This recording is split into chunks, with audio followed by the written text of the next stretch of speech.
कोल्हापुरातील बिंदू चौक ते बडी मशीद आणि कसाब मशिदीकडे जाणाऱ्या मार्गावर अतिक्रमणांचा विळखा पडलाय। खाद्यपदार्थांच्या गाड्या, चिकनच्या गाड्या आणि रस्त्यावर पेटवल्या जाणाऱ्या तंदूर भट्ट्या यामुळे या रस्त्यावरून चालत जाणं सुद्धा मुश्किल बनलंय।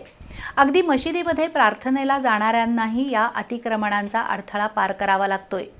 महानगरपालिकेच्या अतिक्रमण विरोधी विभागाकडून अधूनमधून तात्पुरती कारवाई केली जाते, पण त्यानंतर पुन्हा लगेच अतिक्रमण उभी राहतात। त्यामुळे या परिसरातील स्थानिक नागरिक अक्षरशः वैतागले आहेत। परिणामी या रस्त्यावरील अतिक्रमण कायमस्वरूपी हटवावीत अशी मागणी होतीये।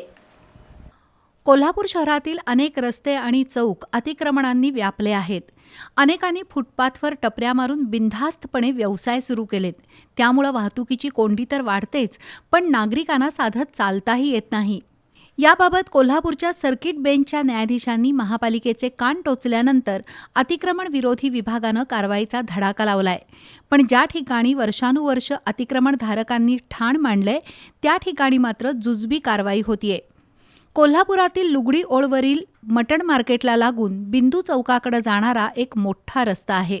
या रस्त्यावर कसाब आणि बडी मशीद या नावानं 2 प्रार्थनास्थळं आहेत। या रस्त्याच्या दुतर्फा अतिक्रमणांचा अक्षरशः विळखा पडलाय। रस्त्याच्या दोन्ही बाजूला चिकनसह खाद्यपदार्थांच्या गाड्या लागतात। शिवाय रस्त्यावर थाटलेल्या तंदूर भट्ट्यांनी रस्ता व्यापलाय। त्याचवेळी चिकन विक्रेत्यांनी रस्त्यावरच कोंबड्यांची खुराडी ठेवलेली असतात। काही महाभाग तर रस्त्याच्या मधोमध गाड्या लावून व्यवसाय करतात। त्यामुळं बिंदू चौक ते मटण मार्केटपर्यंतचा रस्ता जणू हरवला आहे। या रस्त्यावर इतकी अतिक्रमणं आहेत की स्थानिक नागरिकांना आपली वाहनं घरापर्यंत नेताच येत नाहीत। इथल्या नागरिकांनी अनेक वेळा महापालिकेकडे तक्रारी करूनही अतिक्रमण विभागाची कारवाई काही होत नाही।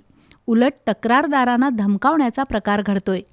इथल्या अतिक्रमणांना काही विशिष्ट नगरसेवकांचा पाठिंबा असल्यानं कारवाई होत नसल्याचं बोललं जातंय। चिकनच्या गाड्यांवर येणाऱ्या मद्यपी ग्राहकांचा महिलांना त्रास होतो, तर अतिक्रमणामुळं रस्त्यावरून चालणंही मुश्किल बनलंय। सर्वात गंभीर बाब म्हणजे एका मंदिराला लागूनच मांसाहारी पदार्थांची दुकानं आहेत।